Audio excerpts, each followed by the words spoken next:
of course, we know that in the last parasha, in this parasha, we're mentioning a lot of mitzvot that has to do with our mouth. Last week, when we learned about Shminid, it was about kosher food, what comes into the mouth. Then in Parashat Tazria, what's going out of my mouth. We learned that on Sunday. But we know that the main cause of tzarat, which is called leprosy, is the cause of lashon hara, of talking bad about another person. And needless to say, that unfortunately, we all fail in this sin. And this is one of the most severe sins, is lashon hara, is slandering. Sunday we talked about gossiping. And gossiping is a whole different thing. Gossiping is gossiping, and lashon hara is lashon hara. Because gossiping is me talking about somebody else's business, and it's a mundane thing, and it doesn't necessarily affect that person. And I can talk about nonsense. And as long as it doesn't affect badly the other person that I'm talking about, this is not lashon hara. This is just gossiping. And the severity of it is not as bad as lashon hara.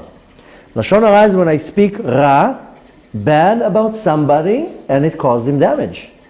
And this is a severe thing, to be talking bad about somebody, and that person will be harmed because of what I say. And this is considered one of the worst sins one can do, mainly because it's almost impossible to fix it. Go fix now the lashon hara. How can you fix now damage that you already did? Now, there's a very big question. When is lashon hara? I get emergency phone calls or text messages. Is this lashon hara? Can I say that? Or some people in a conversation, they would say, I don't know if this is lashon hara or not. Is this lashon hara? Can you give me permission to say this juicy stuff right now? I want to know it's lashon hara if it's not lashon hara. So we want to know the definition. Now, regardless, this is not exactly what I want to talk about, but I want to talk about the topic of what is exactly the lashon hara and why we're not supposed to say that, and there is a whole concept around it. Because Sunday, if you were here, and if you weren't, you can watch it online, we talked about the concept of gossiping, and we concluded it that the gossiping is not good because the words that I produce are negative. And since the words that I produce are negative, that's the reality that I create. And I create a negative reality. So why even go into that direction? But, unfortunately, we are a creature that likes to stir things up. And when there's a good, juicy detail, it's very hard not to say anything. And I heard once a very interesting and funny joke, that there was once a city, and every Friday the heads of the religious groups would meet, and in the meeting was a rabbi, was a priest, and was a Qadi, the head of the Muslim community. And they would meet secretly, and they would discuss religious things, and they had some type of an agreement that this is a meeting, and they all want to have a benefit for their own crowd and their own religion. So every Friday they would meet and talk about all sorts of matters. One time the priest said, listen, we've been meeting for so many years, I feel so comfortable with you, and I want to confess. I have something that it's out of control. And I don't know who to confess to, and I think you are the right people to let it out. I just needed to let it out. So of course the rabbi and the Qadi was like, oh yeah, of course we want to hear. The priest has something to confess, that we want to hear. So he's like, listen, I want to confess, but I have a condition, because I don't want that what I'm about to tell you to be in tomorrow's newspaper. So in order to make sure that you are keeping what I have to say, how about each and every one of us confesses one thing that they would never dare to say, or that is very hard for them. So they all agreed, yes, we like the deal. So the priest says, I have a problem with money. I get donations, I take it to myself. And I can't control it. I have this urge. And I see money, I get all confused, and I have a problem, and I use it, and I like buying nice stuff. And Okay, fine. So the Qadi says, you know what, now that we're pouring our hearts out, I have a problem with eating. I can't control my eating. And it's so bad that in the month of the Ramadan, the Muslims have 40 days that they fast from morning to night. And then they eat at night. This is called the Ramadan. So he says, I have such a urge, such a desire for food, that when it comes, the 40 days of the Ramadan, midday, I can't control myself. I hide, I close the doors and windows, I start eating some sausages, some stuff. I can't control myself. And I'm the leader of the congregation. I mean, everybody's looking up at me, and I can barely hold in my urge, and I have to eat by midday. Tough. Then they both turn their heads to the rabbi. Now let's hear what the rabbi has to confess. The rabbi says, I have even a bigger problem than that. And they're like, what? What? Tell us. He's like, I have a problem with keeping secrets. So that was the next news title for the next day. So we have problems with keeping secrets. And somebody would come and tell you, do you know what I just heard? What? I can't tell you. So why did you tell me? Do you know what I just heard? No, I can't tell you, but... So we have a serious problem with keeping secrets. And when we see something or hear something, I can't wait. Who's going to be the first one that you do not believe what I just heard. The information that came to my possession. So this is our nature. And it's our nature because it's prohibited to do. So there's a te'ava, there's a lust to now go and be the one who breaks the news, and it's very hard for us to hold it as a human being. But we have to hold our tongue. Now, here comes a big question that I get a lot, and it's a very practical question. When is really the Lashon Hara? Now, the definition of Lashon Hara, Lashon is tongue, Ra is bad, is when I say something and it will hurt another person. It will hurt them. That is Lashon Hara. If I just told you, you know that Moshe just bought a house for 5 million shekels? Really? Oh, very nice. Is it a big house? Yeah, it's nice. That's not Lashon Hara. That's gossiping. It doesn't hurt Moshe that he bought the house. It doesn't hurt, doesn't benefit, doesn't do anything. That's gossiping. But if I come and say now something that will hurt you, that is Lashon Hara. But what happens when I have to protect somebody? There's a lot of scenarios that I'm in a bind. Should I say what I know because it might be Lashon Hara, but I'm actually protecting somebody? What is the answer? So there's different scenarios, and I'll give you a few scenarios just so we can be practical, because we want to be able to bring it into our life. Imagine you're sitting in your home and you take a glimpse out the window and you see some kids of the neighbors damaging the car of another neighbor, kicking it, jumping on it, throwing a ball, it makes a dent in the door. Should you go now to the owner of the car and say it's those kids? Because in one way, you're talking Lashon Hara about them. They did something bad, they'll get in trouble.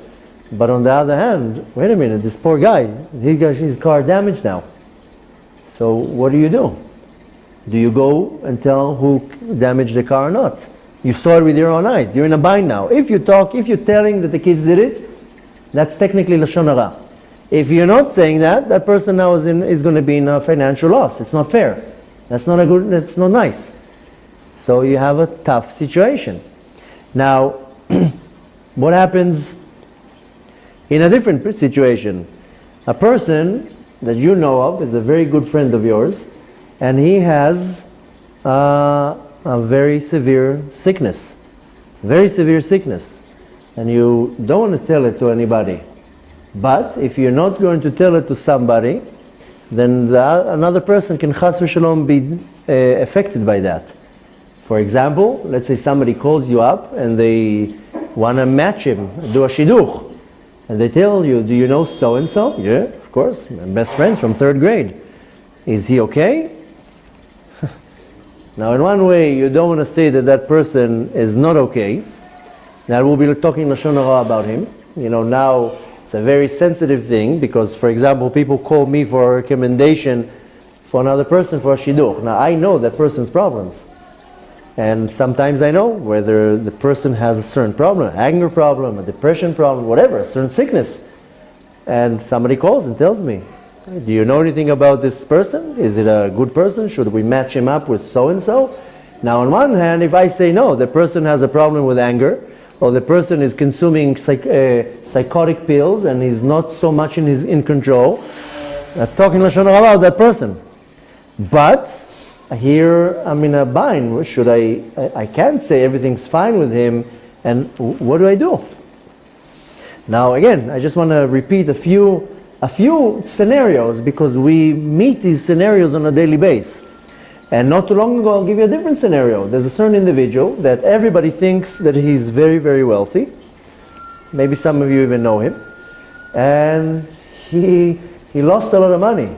Some bad business deals. And now, the millions that he has now is debts. So he still might have a very fancy car. And everybody knows him as being very rich. But he doesn't have anything. He's actually in a lot of debt. Now somebody else came and asked for a recommendation. Should I do a business deal with this guy now? Is he trustworthy? Now, happens to be in this case that I know him. Now I know he's trustworthy, but I also know he doesn't have money. Now he's trying to get out of his mind by pulling out a business deal, but I know that person has no money now. And the person who's coming to do the deal thinks it's going to be a good partnership because that person is wealthy. And what do you do here? It's Lashon Hara. If I talk about and says, no, he lost a lot of money, he's this, he's that. So I'm in a bind. And you see another situation with that. For example, in a doctor that knows your medical record, and somebody calls him about the medical record. He's not allowed to say anything. But what if that person that's called needs to know what's your situation? Now, there are many other scenarios. One scenario, somebody asked me also not too long ago, a person is a reporter. Now a reporter, 99% of them are liars and they have a certain agenda. But some of them really come to report what's going on. Now this is in general Lashon Hara. Now how do you become a reporter? And how do you report? Now if you're reporting the truth, you have a problem. If you're lying, then you're a liar. So we have many scenarios that you are in a situation that you have to say Lashon Hara, so to say, but maybe it's not Lashon Hara because maybe I'm helping somebody. What do I do? And this is something that happens to us a lot, all the time. Now, the last parasha, we were talking about how do I know when a person has tzarat, the diagnostic. And it says how the Kohen, the priest, would come, and if there would be a stain on the wall, depending on the color of it, how long it would be there, they would take it out. And there was a whole process to diagnose if there is tzarat to the house. First the tzarat, the leprosy, would start in the house, then in the clothes, then in the body. But the parasha goes in depth to the diagnostics. How do you recognize that it is tzarat? This parasha is actually talking about how do I fix it, the remedy. Now one of the things that the Metzora, the person who had leprosy, had to do, once the Kohen said, you are Metzora, that person had to run out of the city, and as he's running out, he had to scream, don't come near me, I have tzarat, I have leprosy, stay away. Just imagine the embarrassment, but that's what he had to do. He would have to scream it, not to just walk like this quietly from a side door. He had to walk out and say, don't come near me, I have tzarat, which would be extremely embarrassing. But in our parasha, it's talking about the dinim, the laws, how to bring back the purity. Now it has a very interesting description, if you notice. First of all, the Metzora had to bring pure, kosher, live birds. Shtet tziporim chayot tehorot. So they had to be alive and they had to be pure. Then he had to take a piece from a pine tree, which a pine tree is a very big and large tree, and then he had to take a few leaves from a very low, like type of a grass. It's called ezov.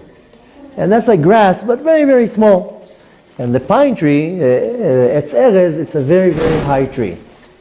Then he had to bring like a wool, some type of a wool that was dyed with a certain ink that had to be red. And the process is to take one bird, slaughter the bird, and of course the Kohen had to slaughter the bird, take the blood of the bird, pour it into a vessel, then the person had to take the wool that is dyed and dip it in the blood with the rest of the stuff, the piece of the tree and the grass, put it all together in the cup. And this whole process has to be done by the Kohen, and that would bring the purity to the person who has leprosy. Now, this is not a regular scenario. This has, it seems something very mystical. Take two birds and take the blood and the wool and the this and the mixing and the... Seems something very deep in there. But that was the path how to get pure from leprosy. Now, usually, what would cause a person to say Lashon Hara? Usually what would cause a person to say Lashon Hara is Geava, having pride. That person hurt me, now I have to hurt him back. That's usually the case. Unless you're suffering from some type of mental disorder, this is the case why we say Lashon Hara. I'm not saying Chas v'Shalom to hurt anybody. I'm just saying that some people, they have some type of a distorted way of behaving, and constantly they have to slander people. But usually one will say Lashon Hara, that person hurt me, you went to a lab to fix your phone, he cheated you, and he robbed you out of your money, or whatever scenario, now you are upset, and you're going to go and tell the entire town, he cheated me out of my money, he didn't even fix my phone, he gave me a used screen, whatever it is. Why are you saying this Lashon Hara? You're angry, because that person hurt you. He did something to you. Excuse me? Aren't you protecting other people? Wait, that we're going to analyze at the end. The question is, now you're very pious and you're saying because you're warning other people. That's going back to the question that I presented before, all the questions. But usually, let's pretend today that we're not so pious, we're not tzaddikim today. I will say Lashon Hara because somebody annoyed me. And I need to show him how I know how to handle situations. I'm going to show him now. That's usually where the Lashon Hara comes from. That somebody said something against me or did something that hurt my pride. Because if I would have the midah of Anava, I would be like, okay, that's okay, nothing happened. I probably deserved it. It's probably a sign from Hashem for me to see something. But really, it originates, we're not going to dissect it now because that's not what I want to talk about, but usually Lashon Hara will originate from pride. And as we mentioned many times, when we talk about the midot of our character traits, the first midah that will be birthed after pride will be anger. Why do I get angry? Because my pride was stepped on. So right away it will trigger anger. Now, if I'm angry, it's better just to slap the person on his face and move on. Get their anger out, give him a punch to the face, and move. And then don't keep the anger in. That's technically the right way to do it. Now, we're not going around and hitting people, but technically one should right away slap somebody. And this is not my invention, by the way. This is what it's talking about in the Talmud. The Talmud says, you're angry with somebody, give him a slap to his face, get the anger out, you square it out, move on. Because if you're not going to slap him across the face, the engine is going to start bubbling. So you'll be calm for 3 days, and then it's going to burst. And the way it's going to burst is going to, you know what that person did to me? You know what he said about you? You know what he did here? So sometimes it's better, and I'm not now recommending to go and slapping people in the face. Don't start hitting people and say, listen, Alon told me it's better to slap you in the face. And now I have an approval. I have a rabbinical approval to hit you, because if not, I'm going to say Lashon Hara about you. So this is not a recommendation. Don't go and do that. But if you want to use it as advice, then don't hold your anger in. Don't have to give a physical slap, but it's always better to take care of it right away, that it doesn't stay inside. But technically, the Gemara, the Talmud says, better just slap a person in the face because you'll get it over with. Why? Because Lashon Hara is you shooting an arrow out to the universe and you have no idea how far it's going to go. Now, we're going to, just for a quick question, sidetrack before what Lisa said, but you protecting somebody else, we're going to get to that at the end. When are you really protecting somebody and what is your obligation to protect somebody? But can you imagine, and I'm not answering you right now, I'm just telling you, can you imagine when somebody did something bad to you and you go out now and you say something bad about them? My kids, they have a certain video that they watch. Uncle Pucci, something like that. I don't remember the name. Maybe you know the name, but it's like puppets. It's a Jewish theme, and it's made from puppets, and it's very, very smart and good lessons for kids, because it's done in a puppet show, and they teach them all sorts of things. So, and I hear it sometimes playing in the background, and one of the series is, there's a boy that he goes into a bakery, and he orders a certain cupcake or whatever it is, and then he has a stomach ache, and he goes to the doctor, and the doctor says that you have a stomach poisoning, and he says, oh, I bought my cupcake from whatever baker it is, Finkelstein, Edelstein, whatever it is, and it shows in the show how the word is going around that little Moishi got stomach poisoning from the cupcake he took from Edelstein's or whatever, don't take me by the word, from the bakery. And it shows the scenario how within 2 days this guy has no customers. And comes Friday and he's standing outside, people have to come and buy challahs and pastries and nobody's going in. And he doesn't understand, and it's done so smart that the kid will understand the damage of Lashon Hara. Then, of course, it concludes that the doctor calls with the observation, whatever it is, and it says the stomach problem was from something else, and the boy says, "Oh my gosh, I told everybody it's from the cupcake," and they show very nice how the damage could barely be repaired, because already the word was out.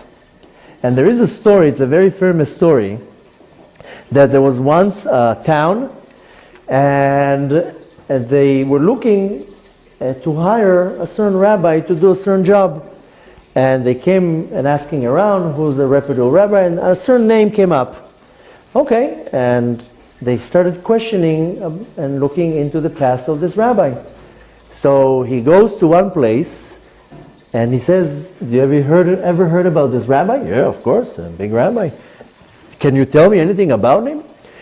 And they say, "Listen, he's smart, he's sharp, he has a lot of good things, but you know that in his record, he once stole 5 books of Torah, 5 Torah books."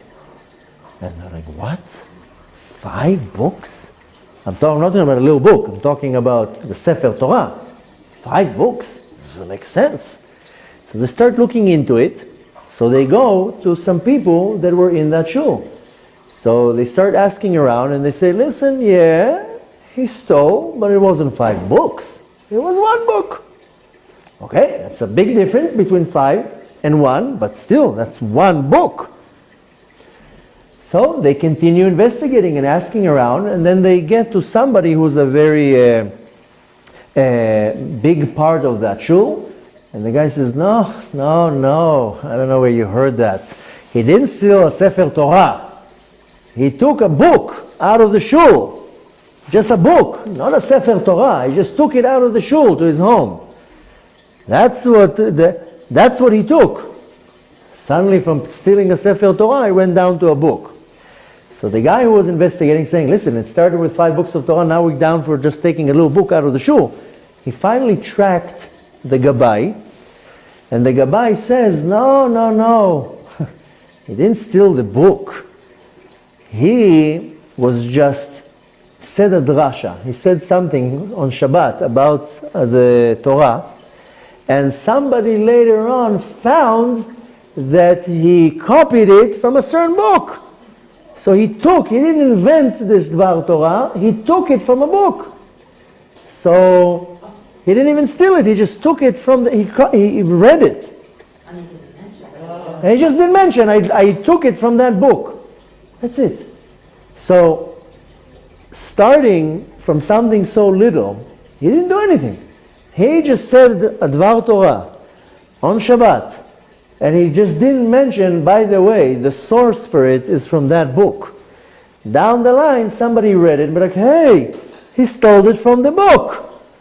He stole it. Bear in mind, he read it. He stole it from the book. And then it became, he stole the book. And then a Sefer Torah. And down the line, it reached to he stole 5 books of Torah. And that's the problem with Lashon Hara. That you come to say something very little, and before you know it, it becomes bigger and bigger and bigger. So the reason why the Talmud says, give the person a smack and finish with it, because the damage you do with the smack, it's here and over. Lashon Hara, you shoot it, it will start going so far and will become more and more and more that at some point the damage will be so severe and it's not even connected even to the truth. So that's the problem with Lashon Hara, that you don't have control of the damage. And you can come, in the example I gave you with you came to fix something, you can tell me, you know what, don't go to that store anymore because he cheated me from the money and he gave me a wrong screen or whatever it is that he fixed. But what happens is now I'm going to start passing it around, and I'm not going to say a small string, I would say he robbed her. And then the next person, he did this. And before you know it, from a little thing that he did that you have to warn me, it got out of control and it ended up being a complete disaster. And that's the main problem with Lashon Hara. But we don't want to talk about Lashon Hara. We know how bad Lashon Hara is. The thing that I want to talk about is a little bit into the mystical part of the process of cleaning, or making the person pure from the Lashon Hara. When you're talking about the process. Now, very interesting, there is a commentary on the Torah that is very famous. His name is Rashi. I'm sure you heard about him, and I'm sure you also learned Rashi. Rashi comes to explain what's called Pshuto Shel Mikra, the simple explanation. Very rarely Rashi will explain something mystical, even though Rashi was known to be a very, very mystical individual. Some even say he was a very big Mikubal, but Rashi keeps it simple. Rashi himself, in this parasha, comes and explains it. Now, he also says that the place where originates the Lashon Hara is Geava, is pride. Because in essence, if a person is very humble, he would not even start with Lashon Hara. He would just keep it quietly, because he would understand, okay, I was supposed to experience what I had to experience. But really, when you want to dissect the mystical part of what you do, the first thing that you take what's called Etz Erez. Erez is a pine tree. And pine is a very, very high tree. That's coming to represent my ego, my Geava, that I feel myself so high up. Then I take what's called the Ezov. The Ezov is this very little grass, which is very little. It comes to basically tell me, get off your high horse, lower yourself from that tree that you climbed on, and humble yourself to a very low level, like the grass that is being stepped on, that is small and humble. Then it's telling me to take 2 pure birds, and alive birds. Now, if you want to find a type of an animal that speaks a lot, it's birds. Yesterday I was up, not yesterday, every day, but yesterday I noticed it. It was actually this morning. I go out, it was 4:30 in the morning, and you hear birds. It's not even light yet.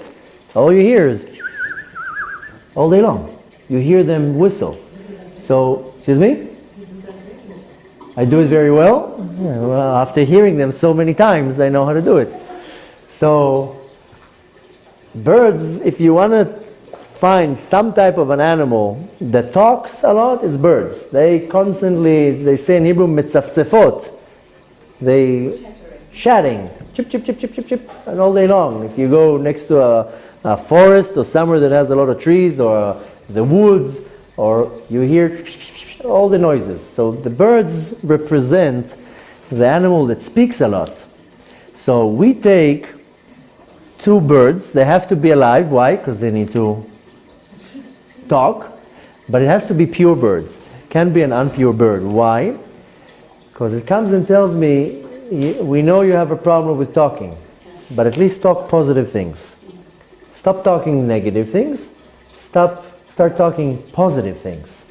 There's nothing wrong with talking. I know that you have the nature of talking, but change it from the bad talking to the good talking. Start, instead of talking bad about that person and saying he's a thief, she's a liar, she said this about me, he took this and didn't return. Don't say the bad things. Start talking about that person good things.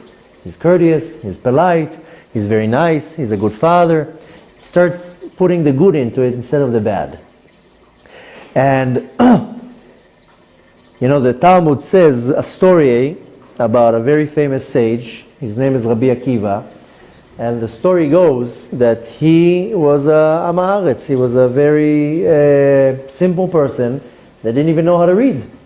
And then he met his wife, Rachel, who she was the daughter of the richest person of the generation. She was the daughter of Bill Gates. And that they say at the time there were three very rich people, and one of them was her father. And they used to call him Kalba Savoa. And she was known as Bat Kalba Savoa, the daughter of Kalba Savoa. And then she decides to marry Rabbi Akiva, who was poor, and he had nothing. And her father threw her out of the house. He's like, I'm disowning you. She didn't care. She saw the potential. She saw exactly who she's marrying. And the story says in the Talmud that they were so poor, they had a little tent and they were sleeping in the street. They were homeless. And one night, they had a little straw on the floor just to be a little bit comfortable. And one piece of straw went into her hair and poked her. And only that was hanging in her hair. Now we don't know what it means. In our day we don't have straw, but in the olden days people had straw in the hair. It was a sign of poverty. That people would walk with straw in their hair. They wouldn't have now shampoos and showers and conditioner. We have nice soft hair. Go 100 years back, everybody had very rough hair. And a person walking around with some straw, dirt in the hair, that was a sign of poverty. Now you go to the convenience store and for 3 shekels you buy a shampoo. So Rabbi Akiva became very, very upset, seeing that his wife, that before was sleeping on a golden bed, now she's sleeping on the floor and a little piece of straw got stuck in her hair. And he told her, I promise you, one day I'm going to be very rich and I'm going to buy you a beautiful pin that is going to have a drawing of Yerushalayim on it, and that's going to be the pin that will hold your hair. And that night he was so upset that he was crying the whole night for Hashem that his wife should not suffer like that. Hashem could not take his crying. The entire heavenly army could not bear the crying of Rabbi Akiva, that Eliyahu Navi had to come down and do something. So Eliyahu Navi comes and knocks on their tent, dressed as a poor man, and he tells them, I'm sorry to bother you at a late night like that, but my wife just came back from the doctor and we just had a baby. And unfortunately, we don't even have a straw or anything to put the baby on. Maybe you have some straw to give us? Of course, Rabbi Akiva, without thinking twice, takes the straw away and gives it to the man and sends him over, which was, of course, Eliyahu Navi. And he turns around to his wife, Rachel, and he says, listen, we thought we're poor. We at least have straw. He doesn't even have straw. So the Talmud teaches that you have to always look at the good things of everything. You have to constantly look at the good and positive and bright side of everything in your life. If you think you're poor, there's somebody more poor than you. If you think you're chas v'shalom yababayin, there's somebody in greater problems than you. There's always somebody more than you. The point is that it's a little bit off the subject, but you always have to see the good that is in your life. And if you know how to see the good in your life and thank Hashem for that, and to value it and say, yeah, I don't have much, but I have more than that person, then by default, what you talk will never be bad things about somebody, because you will learn to see the good in everybody. It's very easy to see the bad in everybody. Any person now can point the finger at every individual and point the bad thing in that person, because we all have bad in us. That person is lazy, that person lies, that person doesn't show up on time. Every person has something. It's very easy to see the bad thing in people. But to see the good in a person and to be able to value that and to talk about that, that's a very great level. And that's why Rabbi Akiva became very big. He became big in the Torah, that he's literally one of the pillars of our old Torah. He became extremely wealthy at some point. There's a book about Rabbi Akiva. You should read it. We have it here in English. It's all the miracles, what happened to Rabbi Akiva in his later time in his life. People would just throw money at him. Situations would come. He was extremely wealthy. People would just give him their wealth. Rabbi Akiva became so huge, such a giant, that A, he became a giant in the Torah. B, he became extremely wealthy. And most important, he died when he was 120 years old. He had a very long life and a very healthy life. And he died on the day he was born, like a tzaddik. Like Moshe Rabbeinu. He actually didn't die, he was murdered. But that's a different, he's one of the Arugei Malchut. He was murdered. I shouldn't say died. But the day of his death was the day of his birth, which is the 9th of Tishrei, if you want to once commemorate it. It's the day before Yom Kippur. So all that is attributed to the fact that he was so humble, that he was able to see the good in everything, value the good in everything, was able to talk good about everybody. That's why in the plague, now we're commemorating the death of 24,000 students of Rabbi Akiva. That's one of the reasons why we take on ourselves these dinim of mourning during the first period of the Omer, because we're commemorating there was a plague, 24,000 students of Rabbi Akiva died.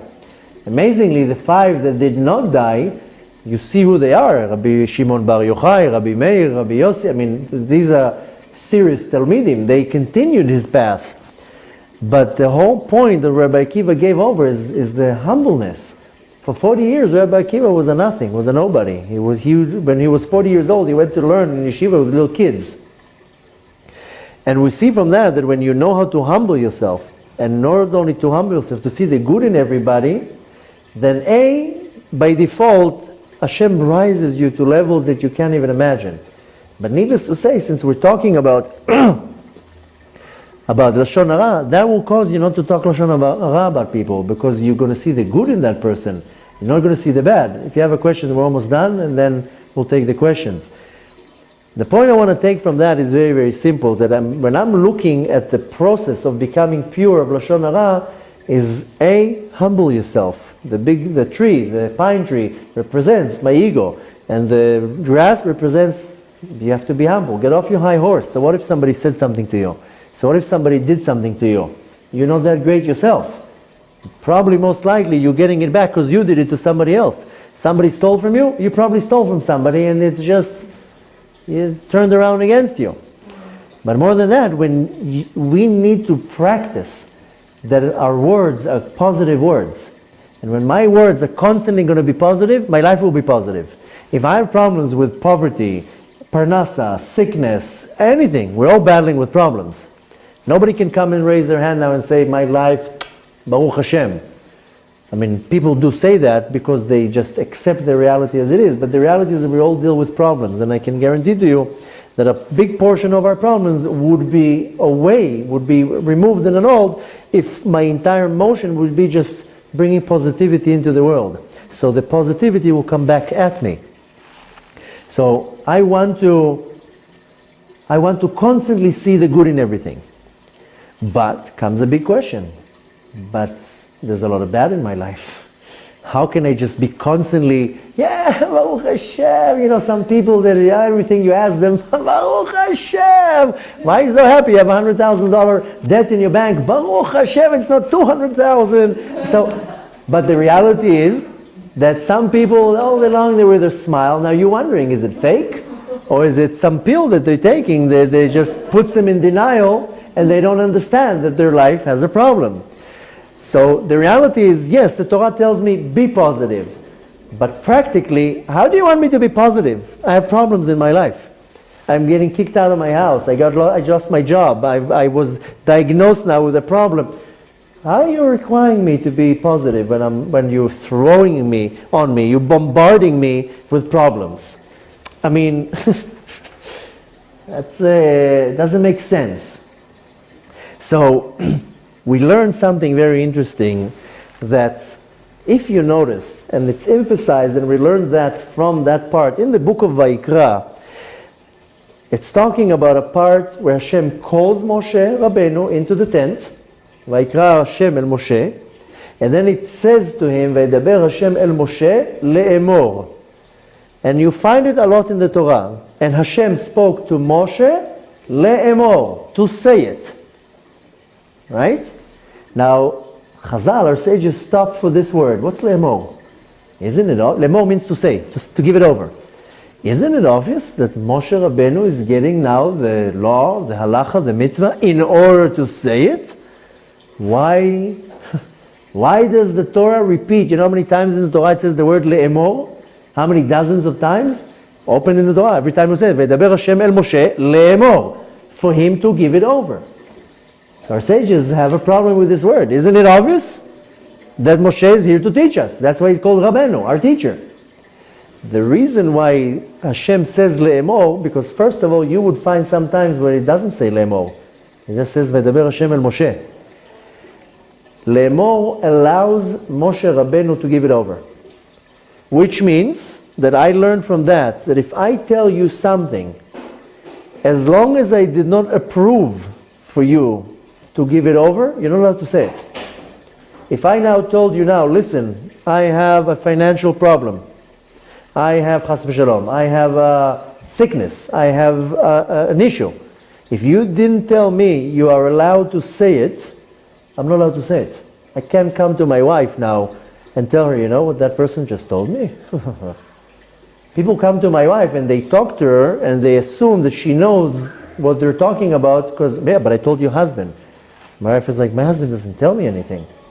I don't know what you talk with my husband. What you talk with my husband stays with my husband. And people don't understand, what, he didn't tell you what's going on? She's like, no. If somebody comes and tells you a problem, and they did not give you permission to say it, you're not allowed to say it. And if you say it, that's Lashon Hara. Doesn't matter right now if you're protecting somebody or not. It's besides the point. The Torah goes out of its way to tell me that everything that Hashem told Moshe, he says, I'm approving to you, I'm giving you approval to give it over. And you will find in the Torah times that it doesn't say Lemor. It just says, V'daber Hashem el Moshe. And there's a story in the Tanakh with Yoshua about a certain individual that he caused a problem. He did something bad. And as a result, there was a plague and everybody started dying. And Yoshua turned around to the Kadosh Baruch Hu and told him, Hashem, why is everybody dying? And Hashem says, I can't tell you. I can't tell you why, but somebody did something. I just can't tell you. Hashem did not want to talk about Lashon Hara. And he said to Yoshua, you figure out by yourself that there's somebody that is doing something that is causing the plague to happen. And Yoshua himself was a very wise man that he was able to give a survey, so to say, and he fished out the person that was doing something wrong, and he quietly told him, stop what you're doing. So we even see that Hashem doesn't want to talk about Lashon Hara. Even now, when we talked about last week about the kosher animals, the Torah is so particular, it doesn't say an impure animal. It says the animals that are kosher and the animals that are not kosher. The Torah doesn't want to say chayat me'ah, impure animal. It says an animal that is not kosher. You see, the Lubavitcher Rebbe was very, very particular with that. He would never say anything wrong or bad about anybody. He wouldn't say a person that is secular. he would say a person is not keeping Torah and mitzvahs right now. He would always shift it around that we would not say something bad about somebody. He wouldn't say that person is not eating is eating treif. That person didn't eat something that is kosher. And the Lubavitcher Rebbe was very emphasizing that don't say it in the negative tense, say it in the positive way. So instead of saying that, you are a liar, say, I'm sorry, but you're not speaking truth. So our words are very, very powerful. Now we need to take from the teachings of the Torah that if I do not get permission to say something, I'm not allowed to say it. And this is a very important thing for you to know, because people tell you, listen, I have a problem. You told it to me, this is a vault. You cannot come and say it. And if you are saying it, even if it's for your best friend, then that's Lashon Hara. Now, where do we see our answer to our question? To sum it all up. Because our question is, what if I have to warn somebody? What if I have to protect somebody? Is this Lashon Hara? So we have the answer in the Torah. The Torah does not leave us without tools. Now where do we get our answer to this question? With a story with Rivka that overheard that Esav wants to kill Yitzchak. You remember that story? Yitzchak came to take the bracha, the blessing. He, so to say, stole it from Esav. Now Esav says, I'm going to kill my brother. Rivka overheard it, and she was like, I have to warn my son, because he's going to kill him. So she goes to Yitzchak, to Yaakov, what am I saying? He's going to Yaakov and saying, she told him, you better run away. Your brother wants to kill you. This is Lashon Hara. She now said Lashon Hara about Esav, because she called him a murderer. He wants to kill you. But she warned Yaakov. But she didn't tell it to Yitzchak. When Yitzchak told her, what are you doing? She told him, no, she came up with some excuse. Because he told her, why are you sending our son away? I don't want my son away from me. She came with all sorts of excuses. And the excuses that she came, I don't want him to marry a girl that is here local. I want him to marry a girl from where I came from. So I'm sending him to my place of birth. She came with some excuse. But to Yaakov, she says, run away, he's going to kill you. She said Lashon Hara bar Esav. Now our sages say, okay, listen, Esav was a rasha, was a mean, wicked person. There's so much Lashon Hara about against him. Another case, But really, our sages come to conclusion, she said Lashon Hara bar Esav. But she came to teach us when she had to protect Yaakov, then she had to say, so to say Lashon Hara, and then it's not Lashon Hara, because she had to protect him. And that's where we get our answer for all these questions. If I have to protect somebody, if I have to warn somebody, that's not Lashon Hara. It's warning and it's saving somebody. But it has to be done in a very cautious way that it's not going to cause a problem. And I have to go back to my mother, Rivka, that taught me how to do it. She was a tzaddiket, she was a righteous woman. She said only to Yaakov, run away, he's going to kill you. End of story. And don't tell it to anyone and don't share it. Even Yaakov did not come to his father and tell him why he's running away. She said, there's not going to be Lashon Hara here. There was one detail that needs to be mentioned, that's it. So when I am facing a situation that I have to save somebody, but saving, not because I have an agenda, I have to save that person or warn that person, there's no Lashon Hara there. And it has to be said one thing and that's it. I cannot come and say and add and details and he did this and he did that. Don't buy there. Why? Because they did something wrong for me. That's it.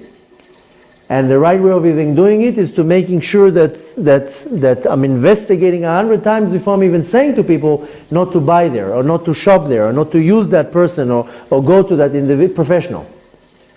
The point is that to sum it up, when I'm presented with a situation that I have to protect somebody, and it's a matter of either a life or death or a severe thing, then I have to say that.